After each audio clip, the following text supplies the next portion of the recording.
Have you ever experienced a dream that seemed to reach out and latch onto you, like icy fingers wrapping around your heart, refusing to let go even as the morning light broke through your window?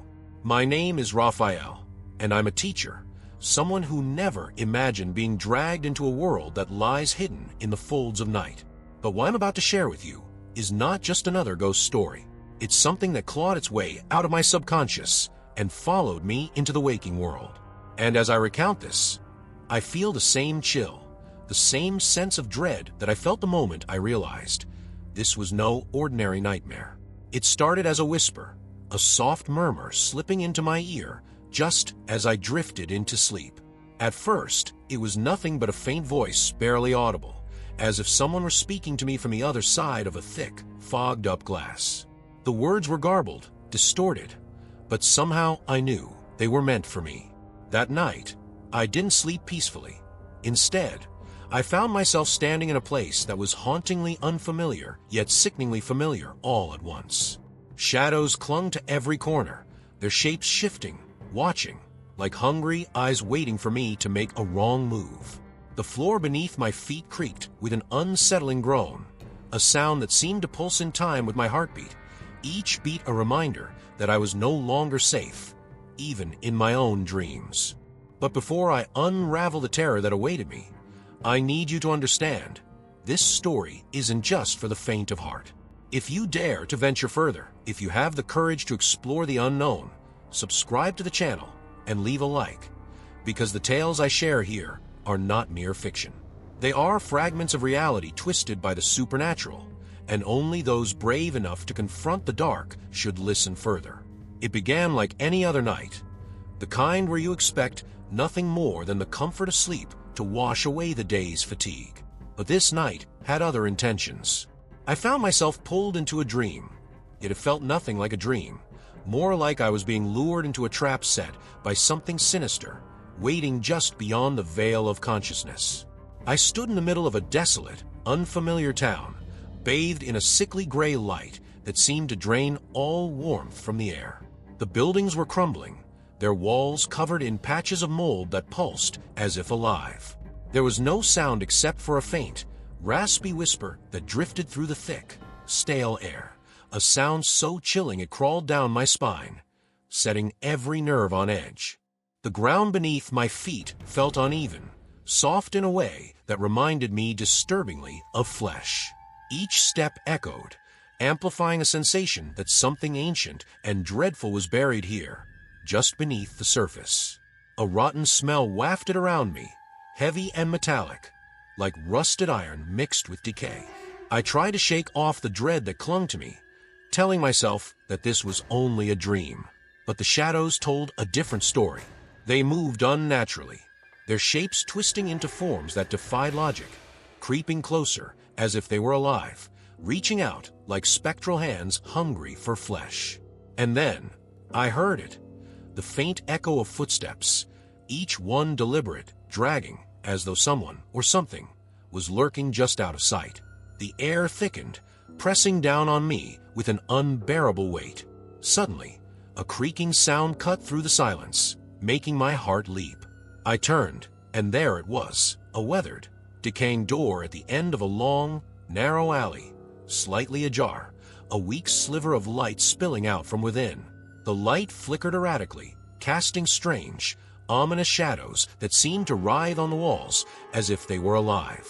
Something in me screamed to turn back, to leave that door closed, to run as far as I could.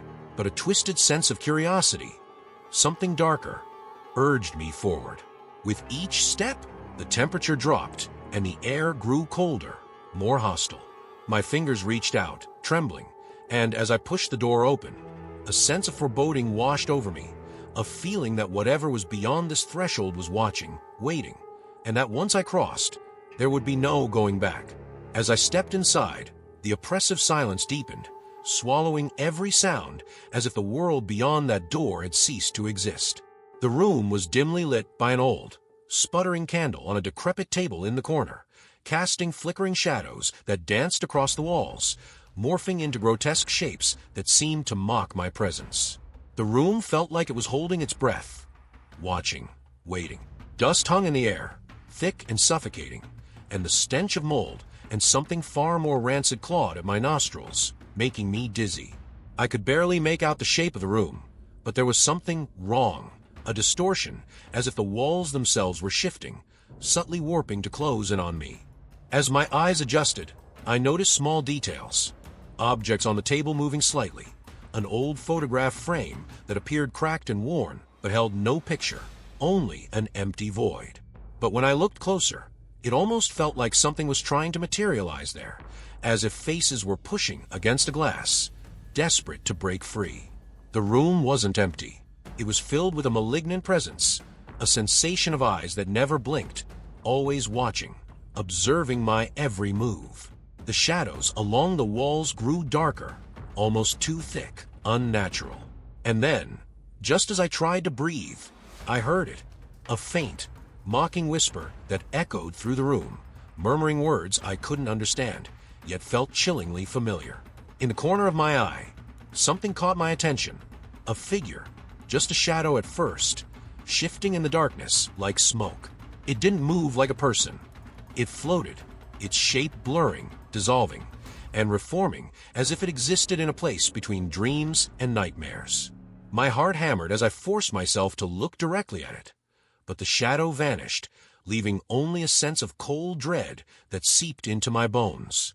I thought I was alone again, but a chill ran down my spine as I realized the feeling of being watched hadn't left. It had grown stronger. I turned, and at the far end of the room was a door, slightly ajar, with a thin stream of icy light spilling out, illuminating the dust particles swirling like disturbed spirits. My body moved against my will, my legs heavy yet compelled forward. As I reached for the handle, I could feel the shadows pressing in, closing the distance, a silent crowd of invisible watchers urging me toward whatever lay beyond that door.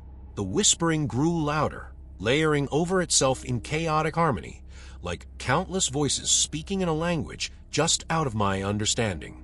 And as I opened the door, the light intensified, blinding me for a moment. But as my vision cleared, what I saw inside was something I would never be able to forget, a scene so unnatural, so wrong, that I knew it was a glimpse into a nightmare from which I would never truly wake. As I stepped through the doorway, the room on the other side felt like stepping into another world, a place where reality warped and twisted into something dreadful and alien. In the center of the room stood an old, worn armchair, facing away from me.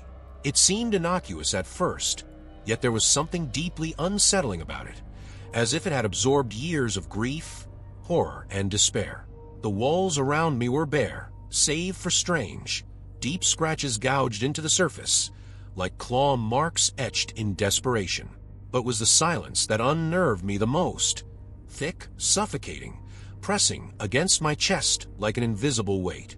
I took a hesitant step forward, the floorboards creaking beneath me, echoing ominously.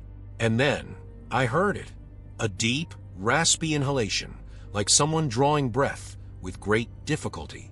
My blood turned to ice as I realized the sound was coming from the armchair. I froze, paralyzed by the awareness that I was not alone. Slowly, almost against my will, my feet moved forward, closing the gap between me and whatever occupied that sinister chair. My mind screamed at me to run, but my body felt pulled, as if by an invisible thread, closer and closer until I could feel a chill radiating from the chair. With trembling hands, I reached out and placed my hand on the back of the chair, feeling the rough, decayed fabric beneath my fingers. Slowly, I leaned forward, bracing myself to see who or what was seated there. Just as my eyes began to adjust, the chair spun around abruptly, and I was face to face with a figure shrouded in shadows, its skin pale and eyes hollow, voids of endless darkness that seemed to pull me into their depths.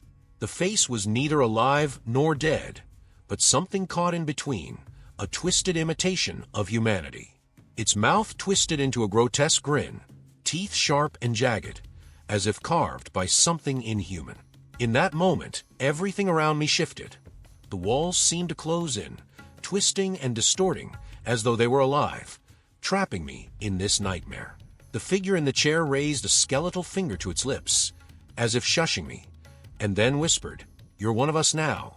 My throat tightened, but when I tried to scream, no sound came out.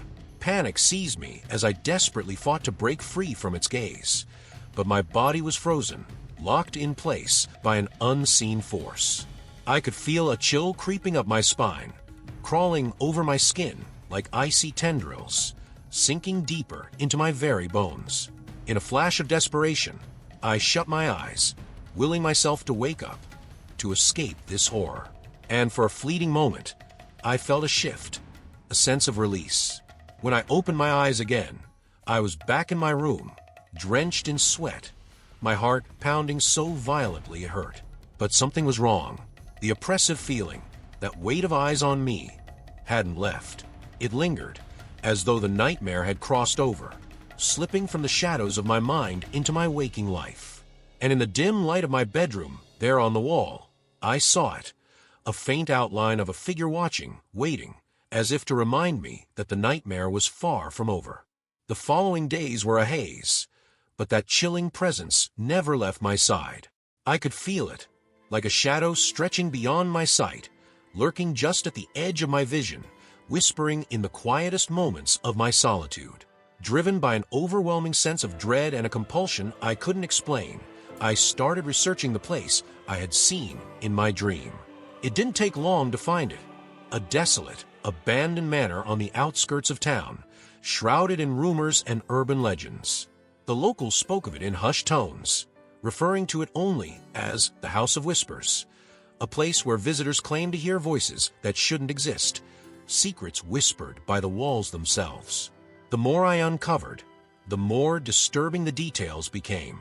I came across newspaper clippings from decades past, recounting the mysterious disappearances of those who ventured too close to the manor. One article told of a young girl who had gone missing on the property, her last words to her mother a cryptic warning, "The voice knows." The coincidence sent a chill through me. But that was only the beginning. Old photographs showed faded images of the manor's previous inhabitants, their faces blurred and obscured, as though the camera itself rejected them. But the more I looked, the more familiar one face appeared, a shadowy figure with hollow eyes, disturbingly similar to the creature I had seen in my dream. As I delved deeper, I found a small, almost forgotten archive online detailing the manor's history. According to one eerie account, the manor was home to a cult that believed in channeling voices from the afterlife, that each whisper held a fragment of forbidden knowledge.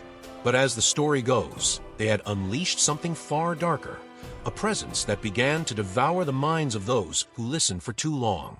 The whispers turned into screams, and eventually, silence. Those who sought the voices vanished without a trace.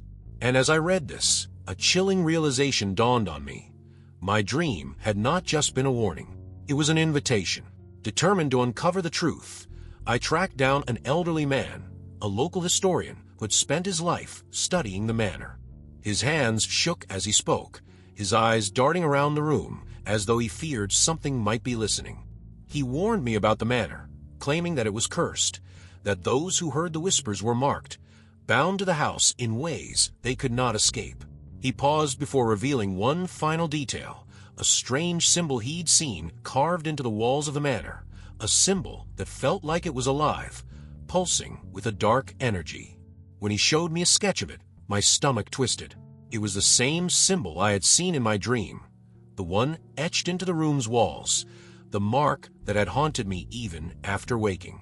That night, as I lay in bed, every creak and shadow in my room felt sinister, amplified by the growing fear in my mind.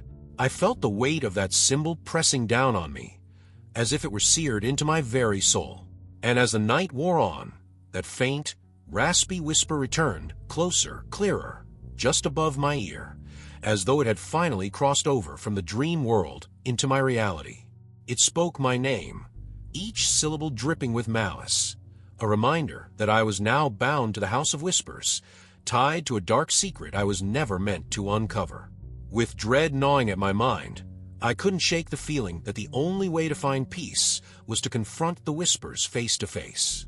Armed with little more than curiosity mingled with terror, I made my way to the manor one overcast afternoon, hoping that daylight would somehow lessen the horror lurking within those walls. But as I approached, the sky darkened, thick clouds rolling in as if drawn by the malevolence of the place itself. The house loomed before me, a hulking shadow wrapped in vines and decay, its windows like empty eyes watching my every move. I took a deep breath and crossed the threshold.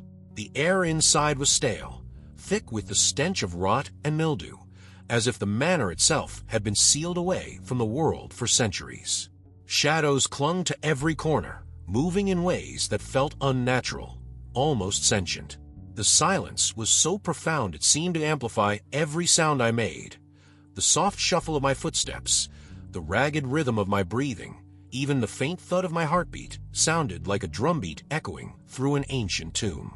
As I moved further in, I felt a chill creep down my spine, a sensation so intense it felt as though invisible eyes were crawling over my skin, observing my every movement. Suddenly, a sound echoed down the hallway, a faint, whispering voice calling my name in a tone that sent shivers through my entire body. The voice was low, distorted, as if it came from another dimension, yet it was undeniably familiar. I tried to rationalize it, to tell myself it was just my mind playing tricks, but deep down I knew. It was the same voice from my dreams, beckoning me deeper into the manor. Driven by an inexplicable compulsion, I followed the sound, my footsteps echoing through the empty halls. Doors creaked open by themselves, as if the house was guiding me towards something it wanted me to see.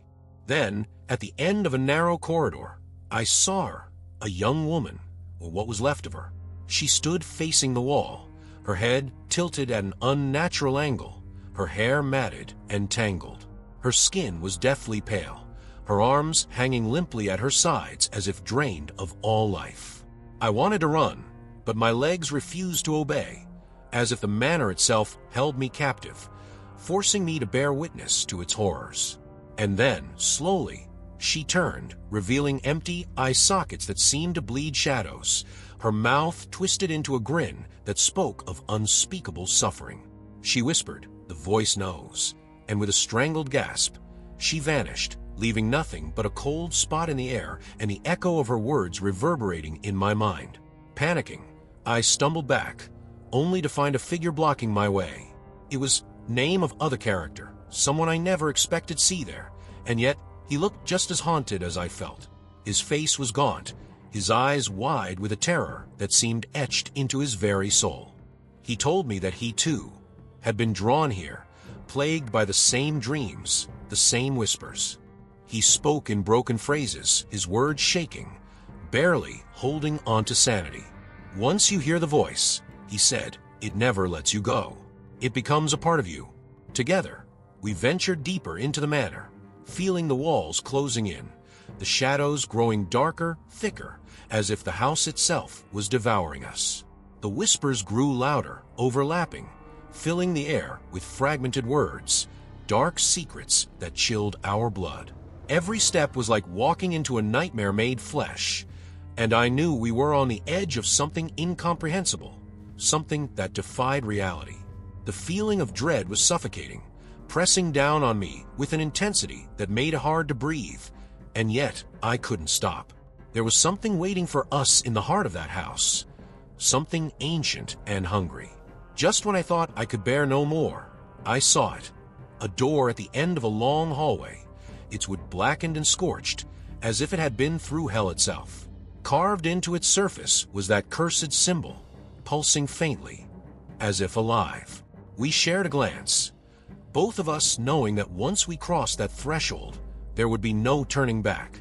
With trembling hands, I reached for the handle, and as the door swung open, the whispers turned into screams, a cacophony of torture voices that surged toward us like a tidal wave of despair. And in that moment, I understood. We were no longer ourselves. We had become part of the house, bound to its horrors, lost in the darkness forever.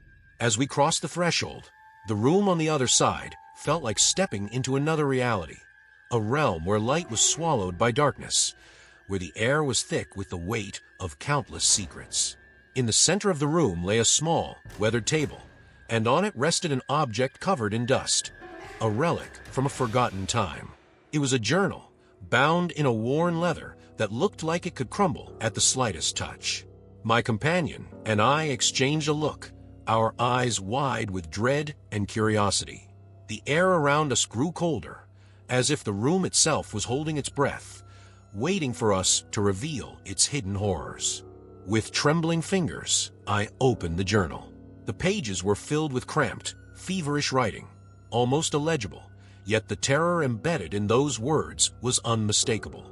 It was a record of dreams, nightmares more accurately, each one mirroring my own experience.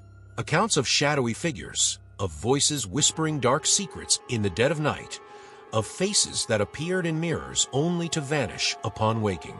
But was the final entries that sent ice through my veins. They described people who disappeared after hearing the voice, vanishing without a trace, becoming part of the manor's twisted history. And there, on the last page, was a drawing of the symbol, the same one I had seen in my dreams, carved into the walls, etched into my memory. It pulsed faintly on the page, as if it had a life of its own, watching us, marking us. A sudden, oppressive silence fell over the room, so intense it felt as though even our breaths were being stolen. Then, slowly, I became aware of a presence behind me. My heart thundered as I turned, dreading what I would find. There, looming in the shadows, was the figure from my dreams, its face obscured, but its hollow eyes gleaming with a darkness so profound it seemed to devour the air around it. It was more solid than before, no longer a wisp of nightmare, but something tangible, something real. I felt my throat close up, panic clawing its way through me as the figure took a slow, deliberate step forward, its gaze locked onto mine with a hunger that felt endless. It raised one bony hand, pointing at the journal on the table. The words on the page began to shift, forming a single, chilling sentence. "You are the last to know."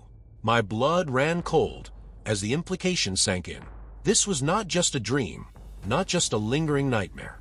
I was part of this place now, bound by the same curse that had claimed so many others. The figure moved closer, and I felt a sickening chill seep into my bones, as though it were draining the very life from me. I wanted to run, to scream, but my body was paralyzed, held in place by an unseen force, compelled to confront this horror that now claimed me as its own. The figure leaned closer, and its mouth opened in a grotesque, unnatural grin, revealing a maw of darkness, endless and consuming. In a voice that was more a hiss than a whisper, it spoke directly into my mind, filling me with a dread so intense it felt like my heart would stop. "The voice chooses," it rasped, each word laced with an ancient malice. "And now, it has chosen you?" A surge of memories that weren't my own flooded my mind. Visions of others who had stood here, their faces twisted in horror, each one taken, devoured by this place, lost to the whispers that now filled my ears, growing louder, more insistent. In that moment, I realized I was being given a choice, an impossible decision that felt like a cruel joke. I could resist, try to flee, but I knew deep down that the manor's grip was unbreakable. Or I could surrender, let the darkness claim me, join the countless souls trapped here. The figure extended its hand, inviting me to join the endless cycle of horror that bound this place. As I hesitated, a wave of dread washed over me, so overwhelming that I felt myself slipping, teetering on the edge of madness. My hand reached out, almost of its own will, toward the figure's grasp, drawn by a force I couldn't explain. And then everything went dark. When I opened my eyes, I was lying in a sterile, blindingly bright hospital room. The fluorescent lights hummed overhead, painfully sharp after the endless dark of the manor.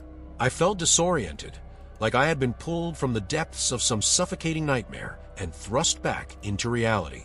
But as I sat up, my limbs trembling, I noticed an eerie silence settling around me, a stillness that felt too familiar. Nurses and doctors moved around in the hallway beyond the glass door, but their movements seemed distant, blurred, as if I were watching them through thick fog. It felt as though the manor's darkness had followed me, a shroud lingering over my every thought. Desperate to understand what had happened, I asked the nurse who eventually entered my room how I had arrived there. She looked at me with a mixture of pity and unease, saying I'd been found unconscious, alone, in the woods near the old manor. "You're lucky to be alive," she murmured, though her eyes seemed to flicker with something darker, like she knew more than she was letting on. But when I pressed her for more information, she simply shook her head and hurried out, as if speaking of it would invite whatever horror I had encountered back into the room. Left alone, I began to replay the events in my mind, trying to convince myself it was all a nightmare. But as I sat there, I noticed something horrifying, a familiar symbol faintly scrawled in the dust on the table beside my bed. It was the same symbol from the journal, the mark of the house that had haunted my dreams. My pulse quickened as I reached out to touch it, only for it to smear under my fingertips, as if the darkness itself had seeped into the very air around me. Panic swelled in my chest, and I looked around the room, half expecting to see that shadowy figure watching me from the corner, just as it had in the manor. But there was nothing, only the echo of whispers that began to hum softly in my ears, like a distant lullaby of despair. Days turned into weeks, and though I tried to return to a normal life, something had changed. Shadows seemed to linger just a bit too long, and reflections in mirrors fell wrong, as though something was staring back at me from another world. The whispers grew louder, haunting me in quiet moments, their words unintelligible, yet filled with a malevolent intent that clawed at my sanity. And every so often, I would catch a glimpse of that cursed symbol, etched in condensation on my bathroom mirror, scratched faintly into the wooden floorboards, even appearing in my dreams. It was as if the manor had marked me, tying me to its horrors forever, a silent reminder that I belonged to it now. I began to suspect that I wasn't truly free, that my escape had been an illusion. Friends noticed the change in me, the haunted look in my eyes, the way I would flinch at the smallest sounds. They asked what had happened, but how could I tell them? How could I explain that I was no longer alone, that something from that dark place had followed me, whispering secrets I was never meant to know? Each day felt like a descent back into that twisted nightmare, and I started to wonder if I had ever truly left the manor, or if I was still trapped, living out a shadow of my former life. Now, as I sit here, writing this, I feel that presence closer than ever. It's as if the shadows themselves have crept closer, inching toward me, waiting for the moment when I'm too tired to resist. That symbol, it's right in front of me again, carved into my desk as though burned there by invisible hands. I don't know how long I have, but one thing is certain. The nightmare isn't over. The manor's whispers are with me always, a constant reminder that I am marked, bound to it in ways I can't understand. The question lingers in my mind. Was it a dream, or was it a warning of something far darker waiting for me? And if I return to that house, will I ever come back? If you felt the pull of something you can't explain, if you've ever been haunted by whispers you can't escape, subscribe to this channel, share your story, and help me understand the darkness that binds us. Because sometimes, waking up is only the beginning, and the nightmares, they don't always let you go.